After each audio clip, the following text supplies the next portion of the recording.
kind of stopped and put her head down, and she said, and I killed him, just kind of matter-of-factly. And I said, what do you mean you killed him? And she said, I stabbed him. Did you sit on this information for 10 years? You sat on this for 10 years? Convict his ass too. This whole Yon Deary, bro. I'm good on this. I'm good on this story, bro. Like, hey, I'm gonna be here, y'all, but mentally, I'm checked out. Ain't no way in hell you telling me Shorty didn't poke somebody up, took him off the map, and now this Yon Deary female is chasing after the pastor. Brother, if you get in bed with this, you're insane. Like, you know, if you letting your Shorty do all this, bro, she going for all this, my nigga, hey, it's time to let her go. Let her go. Because, brother, if the pastor was going, guess what? Nigga, he would have been in them doonies. Simple. He'd have been cracking bonbons. And nigga would have just been unknowing. No. I don't need no questions, brother. I want to know if he's lying to me right now. I played this game before, brother. I feel like he lying to me. He really was cracking them bonbons. And now she's saying, yeah, bro, it's over it. And I'm going to blackmail your ass if you ever da-da-da-da-da. Because how would she hold this over him if he's been denying her advances the whole time? Put on your thinking cap. I would go get a hat right now, but I don't feel like doing that. But go put on your thinking cap, bro, and really think about why he's presenting this information now of all times when this man's been rest in peace. What are we talking about? He was getting bonbons. I don't believe nothing he's saying no more. We gonna get into it though. Why would you say, oh gosh, after marijuana? Lame man. Like, that's not a, no. She popped it off with the Coca-Cola. She said, I got the method in that motherfucker. She on prescriptions that aren't prescribed. And you telling me, oh yeah, the pot is the one that's just egregious. Nigga, get your ass. I don't really think nobody fucking with me anyway, you know what I'm saying? 24 fucking hundred. I come from that fucking block. I been out that Johnny up and up that cutter. If we cannot get. Welcome back. We back with another reaction video. Today we're reacting to a Red Tree Stories video. Boyfriend's killer secret is exposed after a decade. Damn. What kind of cold case is this? We're gonna get right into it. Today's video begins on the morning of April 28th, 2004, when the police find the body of Tommy Hope lying on his kitchen floor, covered in stab wounds. Tommy was a known drug addict who would use drugs to cope with the trauma he suffered as a youth and while he was in the military. Despite initial efforts, the investigation quickly stalled due to the lack of witnesses, suspects, and no clear motive. The case would remain cold for more than 9 years, until April of 2013, when Pastor Jerry Sousley made an unexpected call to the authorities, requesting a formal interview. He claimed that he was being threatened by a member of his own congregation, a woman named Clara Rector. What the pastor revealed next would uncover a decade of buried secrets. Well, the pastor came to Bible Baptist Church, and Clara and her husband Jason, her 3 children, are members there. I knew Clara kind of was, you know, she was different. You know, I know she struggled with some things. I was able to help her on some things, her and Jason together. I'm real conscientious about pastors and women. In other words, it was him and her, you know, when we would talk and do those types of things. And Clara showed up about 9:30, something like that. And she said, Pastor Jerry, I need to tell you something. And I said, okay. So we kind of went over to the side, and she began to tell me about this. She told me his name. I know it's Tommy Holt now, but I don't remember if that's the name she used. Okay. But she did talk about where he lived behind where Taco Bell, that area is. And anyway, she said that she had, you know, got on drugs again. She's had substance abuse problems and put in with this guy and you know, left her husband and kids and all these things. And then she just was telling me these things, and then she just kind of stopped and put her head down, and she said, and I killed him, just kind of matter-of-factly. And I said, what do you mean you killed him? And she said, I stabbed him. You know, and you know, I didn't really know what to say. I don't remember exactly what I said. It was 4th of July. And she said, and I know that it wasn't the drugs. You know, she said, I knew what I was doing. I was mad because he wouldn't give me the drugs that I wanted, and I killed him. And Jason said, we went and saw the lawyer. He said that we don't have to say anything, that the burden proves the police, so we just kind of need to forget about it. And I was like, I said, what?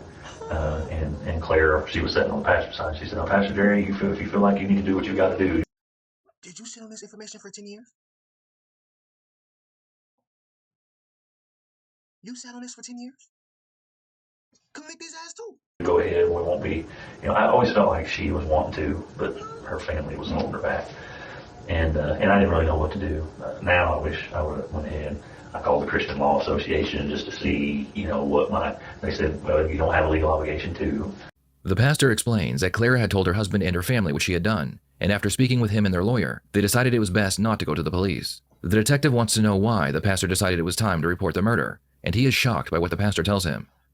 Now, in the meantime, during all that, she began to, leave a note on my desk. Is he getting... Where are my shades at? Is he getting by sometimes? Why are we here? What the is going on? And they were, I don't remember the subject matter, but it was just like maybe a Bible question, but I didn't like it. And again, I told Jason, I said, Jason, Claire leaves me these little notes. I said, I don't want people getting the wrong idea, and I'm real uncomfortable with her doing that. So I appreciate it, she wouldn't do that. He said, and this kind of went on, and it wouldn't happen for a while, then I'd get another one. And then I got one time, and they were it's almost like a teenage kid, and she would sign it with a heart and love CJ. And again, every time I'd tell Jason, and finally I got where I could talk to Claire. I said, Claire, you can come and talk to me. I said, but you can't do this. One morning I got up real early to go deer hunting. It's like 4:30 in the morning, and there's a note taped to my car door, and I don't remember. Oh no, this whole Yon Deary, bro. I'm good on this. I'm good on this story, bro. Like, hey, I'm gonna be here, y'all, but mentally I'm checked out. Ain't no way in hell you telling me Shorty didn't poke somebody up, took him off the map, and now this Yon Deary female is chasing after the pastor. Brother, if you get in bed with this, you're insane. What it was about. She was complaining about something that happened in the church. I don't remember, letting my wife kind of know these things too, as it was going on. And these were sporadic, several weeks, a month or two go by, nothing would happen, and those types of things. Then I got a note from her. She came to church on a Wednesday night, which she don't do very much. And I noticed when I was teaching that she spent her whole time writing, the whole time. And I had to take the bus driver with there, so I took the kids home. I come back, and there's a letter on my desk from her. And she's complaining about how she feels left out of the church, and that her and her family are probably going to go find another church. And then she wrote that, plus, you're a big distraction to me. Something along the lines, you're very attractive, I think was the word she put. I don't have it anymore. Y'all be going for anything. I mean, he a pastor. He probably got some money on. Yeah, but she said attractive, like physically. Look at this nigga. I mean, I'm not gay, so, but like, look at this nigga. Where's the appeal? What the hell is going on? And she came in, and my office has windows. You can see in the window. And I left the door open, and I told her, I said, Claire, that was very inappropriate. You cannot do that. And I'm a pastor. I'm looking at these things from a spiritual standpoint. I said, that's of the devil. It's right out of the pit of hell. I said, that destroys churches. It destroys families. It destroys churches and it destroys families. You know what? I ain't gonna lie, bro. Can we please clap it up for this married man? Not only is he trying to instill morals into this heathen, but he's also doing something that I've never seen in any of the churches I've been in, because most of the pastors were philanderers. I'm not gonna lie. I don't know about y'all, but I done seen some respectfully. Pray for me. I don't know what they got. I got a family. You have a family. I said, it's uncalled for. You need to stop doing that. And she said she was sorry, and that she wouldn't do it. But it was Tuesday. I came in, and there was this little spiral notebook that opens this way. Not like yours, but something like this. Yeah, like that. But yeah, about that size. About like that, but a paper front. Okay. And on the front of it, it just had random stuff written all over it. This is my book. This is a story. Read it. Tell me what you think. So I opened it up, and I kind of skimmed through it because right away I knew what it was. And it was about a woman who was in love with her pastor. And she's talking about his big feet, his big hands, and his dark, dreamy eyes. And I know I can't have him, but I can't help how I feel. And she gets into some explicit sexual encounters that she wants to have. Because first of all, she just laid it on my desk where my wife could have picked it up. Or my little girl, she's 11. She could comprehend what was being written. And so, that really made me mad. So I called Jason again. I said, Jason, here's the thing. I said, this has got to stop. I said, you guys are going to have to find another church. I said, because this is, I can't deal with this. You felt they crossed the line? Yeah, I said, that's it. I said, I cannot, Appreciate it. yeah, I cannot help her anymore. Okay. And he said, I understand, Pastor, I don't know what I want to do, and so forth, so on. And so I said, I want to throw this book away. Like, bro, she's in her prime time bop phase, bro. Like, I don't know if y'all niggas know what I know, but like, yeah, if you letting your shorty do all this, bro, she going for all this, my nigga. Hey, it's time to let her go. Let her go. Cause brother, if the pastor was going, guess what? Nigga, he would have been in them doonies. Simple. He'd have been cracking bonbons, and he would have just been unknowing. And he said, well, I would like to have it. So she started texting me, you know, why won't you talk to me? I just need somebody. I need a friend. You're the only one that I talk to. But I wouldn't answer her. Then Jason called me, and I guess she was having some type of meltdown. I think she's doing drugs again or something, some kind of substance abuse. Well, then I think she actually texted me back a little later saying everything's okay now. I'm taking a nap. And, you know, I was like, well, whatever. Started texting me again and talking about how, you know, I just need somebody to talk to, you know, why are you don't seem to want to help me and these types of things. And I'm not responding to her, you know, because I'm just trying to distance myself as much as possible. The phone rings, and I start yelling again. Anyway, I answered it, and it was her. And she said, hey. And I went, hey. And she said, so what'd you think about my book? Now, a couple of days have passed, and I was kind of surprised she didn't, you know, I guess Jason hadn't told her. I didn't tell her I gave Jason the book, but I said, Claire, I didn't like the book. I think it's inappropriate, and I don't want you to do that anymore, you know. And so she hung up on me and then texted me back and said, it was just a fantasy. It's not real. It's all fiction. I'm just writing a book. I just wanted to share it with you. I'm gonna tell y'all right now, shorty gotta have top 5 knowledge, and you know what I'm talking about. Y'all know what I'm saying, gang? Because ain't no way, ain't no way, bro. I'm talking in innuendo format. There's no way, bro. I'm talking about, bro, she gotta have top 5 knowledge game, bro. And she crazy. So you know that's crazy. I'm talking about crazy. Have you outside in the rain? Like, bro, what is she talking about? And then I didn't answer it. Then she texted me back again. You're right, it's not fiction. You know, which, you know, that's how she does. She's just all over the place. She said, Jerry, and she's never called me by my first name. She said, Jerry, if you tell the law what you know about me, I will destroy you. I will effing destroy you. She used the word. And I just hung up. After listening to the pastor's story, the detective has a few questions for him. While they No. I don't need no questions, brother. I want to know if he's lying to me right now. I played this game before, brother. I feel like he lying to me. He really was cracking them bonbons, and now she's saying, yeah, bro, it's over with, and I'm gonna blackmail your ass if you ever da. Because how would she hold this over him if he's been denying her advances the whole time? Put on your thinking cap. I will go get a hat right now, but I don't feel like doing that. But go put on your thinking cap, bro, and really think about why he's presenting this information now of all times when this man's been rest in peace. What are we talking about? And we're getting bonbons. I don't believe nothing he's saying no more. We're gonna get into it though. finish up, the detective has already told the other officers to find Clara and arrest her for stalking. And she said, I want to turn myself in. Now, something else that she said that I didn't tell you was very important.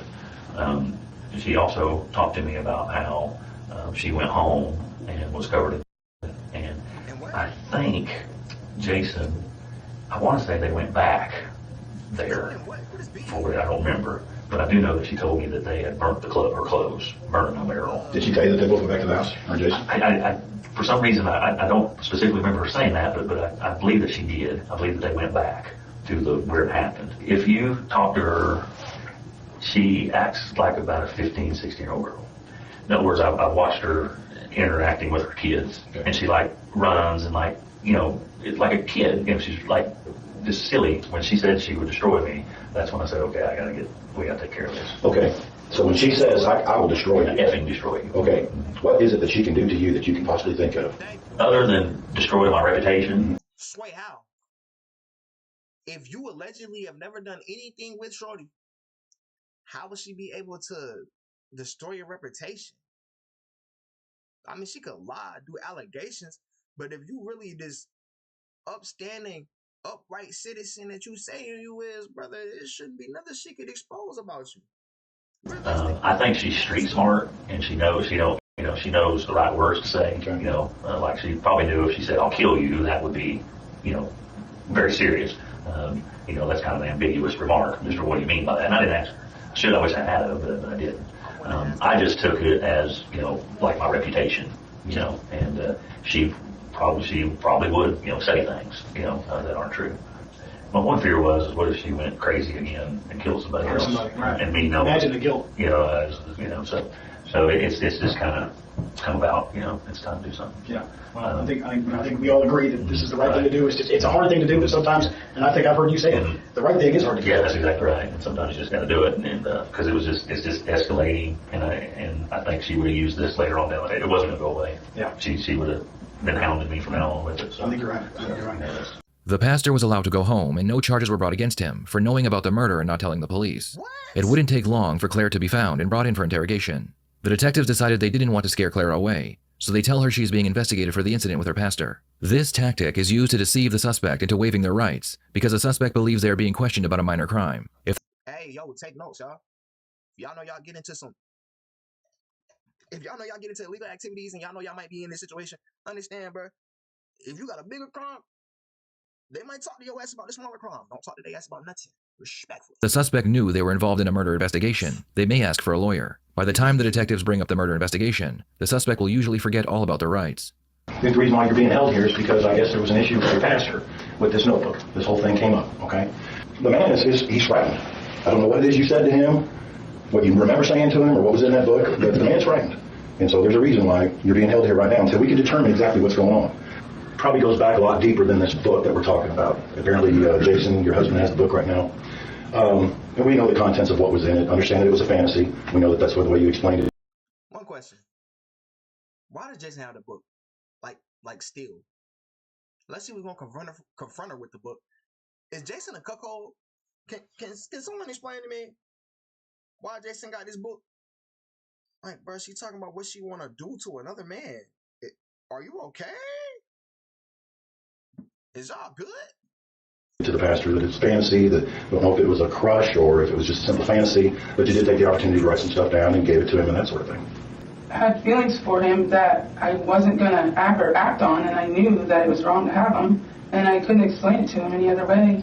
So I just wrote it in a story, and I wanted him to know that I would never do that. The man didn't trust me, and I just wanted him to be able to understand where I was coming from, and that I wouldn't, that's how I felt, but I would never do anything about it, and that's all I wrote. Okay. We're just trying to understand what your intentions were ultimately, because like I said, the man's frightened. You kind of frightened him. I just wanted to know how I was feeling, and so that he wouldn't be scared to help me, because he's so worried about his image that he won't even come and visit and pray with us or help us. And so I just wanted to tell him how I felt before I left. I never threatened him. Claire, I never hurt the man. Did you tell him when I think he called you, it seems like he said he called you. His wife called me. And said, I think he told me that he didn't want you to come back to church or that something about the book was inappropriate. Yeah. And then you said something about, I'll ruin you. No, Did you say, what was it that you said to try? All I said, if you tell a bunch of people what I said in that book, then I will make you pay with the tip of my pencil. And all I meant was that I'll let other people read that book. That's all I meant. All I meant was I will... But I didn't want to let anyone else read my book except Pastor Jerry, because it was about him. And if he couldn't handle the truth about that, then I wasn't going to write at all. And he couldn't handle it. Now I'm in jail. I didn't mean it. It was partly true and partly made up. It was just a story. I don't understand why I'm in jail for this long. Why I didn't mean to make him feel scared. I was trying to tell him that I wouldn't. I didn't need to be scared of me. He's a chicken, He's a kind of a wimpy guy. He calls the police for anything. I can't remember the exact threat. You can say again what you told him. I said, if you tell anybody what I wrote, I'll make you pay with the tip of my pencil. Okay. Because I didn't let anybody else read it. And I told him that nobody's read it except me and you. Okay. Am I the only one to take that as a stabbing threat? Like, shorty, is you trying to get me out of the game with lead poisoning? What are you talking about? And so it's not really a threat to him, what's in the book. If it's something that is only between me and him, and nobody else even knows about it, how is that threatening? So I didn't want him to go telling everybody about it. I didn't know he was going to get so upset. There's nothing worse in my book than what's in the Bible. There's nothing worse in what I wrote than what's in the Bible. Throw me in there, and I'm going to prison for like 4 years because of this, and I didn't know that I was doing anything wrong. He kind of inferred, Claire, that you, like in the past, that you had a drug problem. Yeah. Then, yeah. Was that a long time ago, or was that? Oh, it's pretty much been pretty consistent with different things over the years. What were you into? Oh, I used to do math, and at first I did coke, and then I got into math, and then pain pills, pot, Oh gosh. just whatever. Hold on, why would you say, oh gosh, after marijuana? Lame man. Like, that's not a, no. She popped it off with the Coca-Cola. She said, I got the method in that motherfucker. She on prescriptions that aren't prescribed, and you telling me, oh yeah, the pot is the one that's just egregious. Nigga, get your ass up. Whatever I could get my hands on, but I was doing better until recently. The detectives decide it's time to tell Clara the real reason why she is being interviewed. As soon as the detectives begin implying that they have more to talk about, Clara's expression changes and she appears very worried. Part of the reason we're here today, Claire, and that's why, I wanted to talk to you about it, but I wanted to be honest as well, as far as what's going on and why we're here. We've talked to the pastor, and he's been, from what we know of, honest about what he said with his understanding of the things he said in the notebook. And he told us some other things too, and things that we already kind of knew. I've been working in this area 16 years, mainly homicide.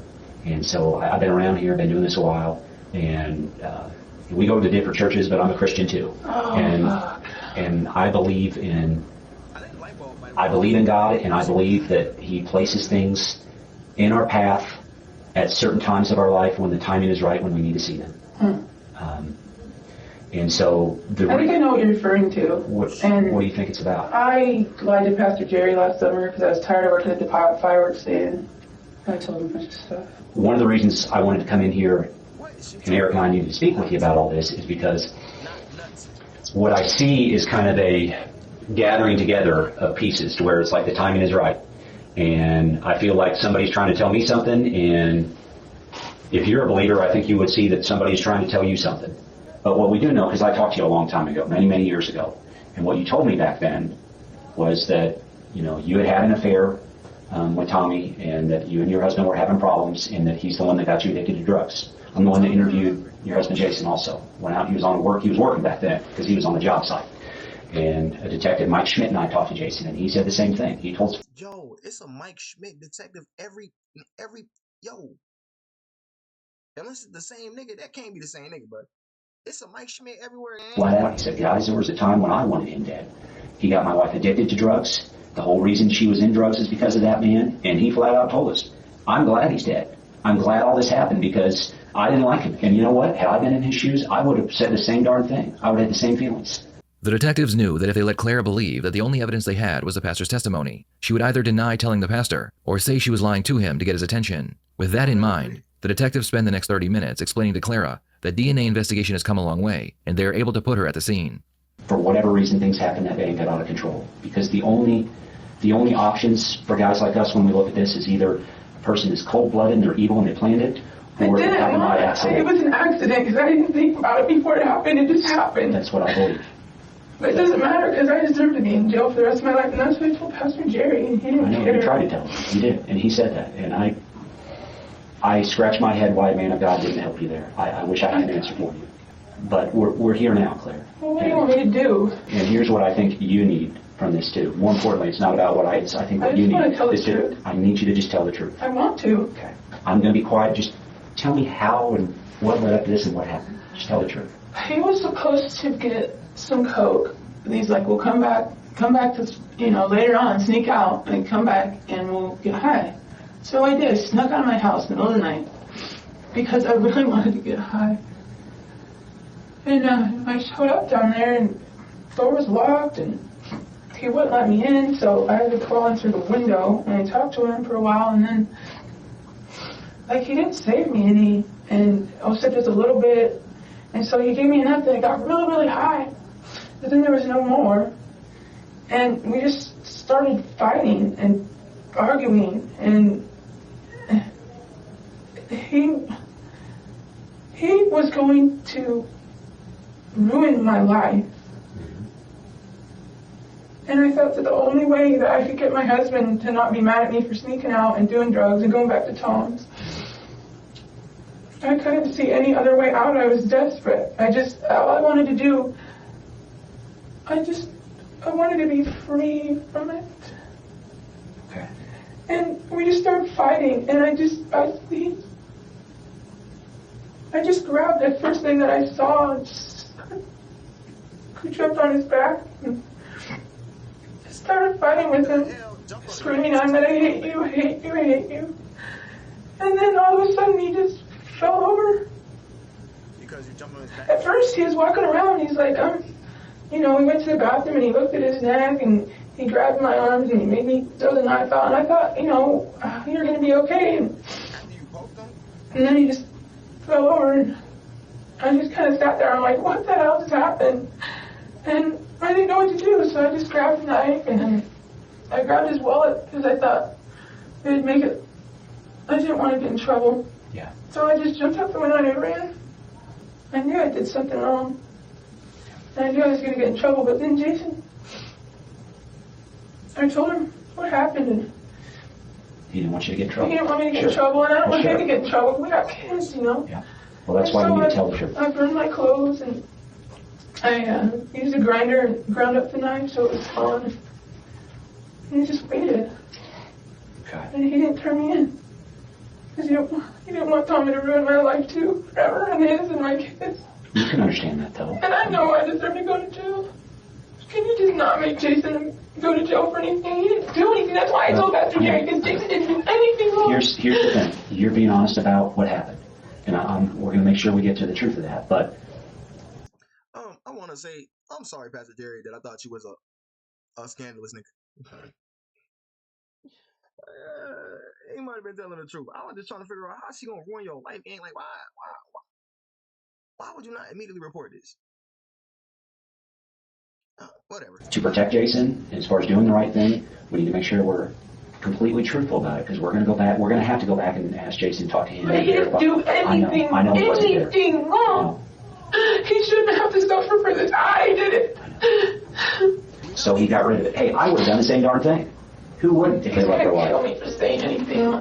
My mom and dad took me to a lawyer and they said don't say anything. And I'm going to get so much, but I can't afford a lawyer, so I don't care. But understand this was coming anyway. I mean, even before the pastor, even before this came up, I mean, that's what I talk about. I was like, wow, this is meant to be. I was losing my mind over this.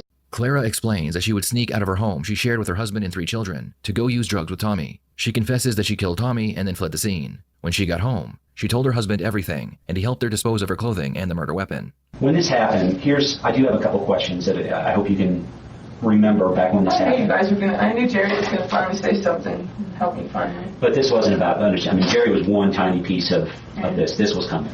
How did you get in, I guess, is what I'm getting at. I knew that the bedroom window was unlocked. Yeah, that one on the, if you're facing the house, the one on the left? Right. Correct? Yeah, okay. outside. Yeah, okay. I knew it was unlocked because I had unlocked it earlier. Okay. When I was in there smoking dope. Okay, yeah. And did you get high then? Yeah. Okay, what did you guys use? Needles. The ones that were in the kitchen? Yeah. And were there by the sink? And there was a cutting board in the kitchen? Yeah, in the kitchen. That's where I did it. Okay. Was it Coke? Yeah. You guys got high, and then what happened? We ran out. Okay. Okay. And He was gone, and he was... Did you think he had more and he was holding out on you? No, I knew he didn't. But I got mad at him for not saving me more since he told me that he would. But I never, ever went over there with any intention of hurting him at all. I never thought about it before. I believe you. It just was like a desperation thing. I was high, and I was like not thinking. That was the only way that I wouldn't get in trouble for sneaking out of my house and going to Tom's. Was if I took care of the problem. Was Tom threatening to tell Jason about you guys or anything? Or? Yeah, he was threatening to tell Jason about us, and he was threatening to tell people that I stole money from him, but I didn't. And he was threatening to tell somebody that I stole his pills, but I didn't even know where they were, and I didn't take them. Where did the knife come from? I mean, where did you get it from? I was just laying in there on the stove. I don't know, I saw it. In the kitchen? Yeah. What kind of knife was it? Just a big butcher knife. Like, had a wooden handle. How long was it? About that long. Had a wooden handle. I actually have the same exact set of knives at my house. Okay. They're like a Chicago cutlery, but me and Tom had the same. Can you believe I took him out the game with the same set of knives that I have in my crib? Shawty, why do I care about this right now? Get back to the story, gang. Ain't nobody asked for that Easter egg. Exact set of knives. Okay. So were you guys in the kitchen when you stabbed him first? Yeah. Okay, was he standing up? He was standing there at the freezer getting ready to get something out, and I just jumped him. I just jumped on his back. Was Which came first? Did The you throat. the throat? So that was the first one. That was the only thing I was gonna do, and then he just kept coming at me like he wanted to hurt me more than I was hurting him. Like he was gonna kill me, and so I just was like going like this, get away from me. And he stopped and he grabbed my arms and he threw me on his bed, and then he went in the bathroom to look at his neck. And when he did that, I ran in the kitchen and grabbed the knife again because he was coming back after me because he was pissed off that I cut his throat. Mm-hmm. And I just kept doing it until he was gone. Well, no, not totally. I mean, I did it a couple more times, and then he, a few more, I guess, and Yeah. he, that's when the second time was when I started, like, I hate you, and he was standing there against the wall, and then he's like, I think you're killing me, I think I'm dying, and he just fell over. Okay. Hey, I ain't gonna lie, bro. I couldn't imagine having that realization, like, yeah, bro, you're killing me, and it actually be happening. Like, that's insane work.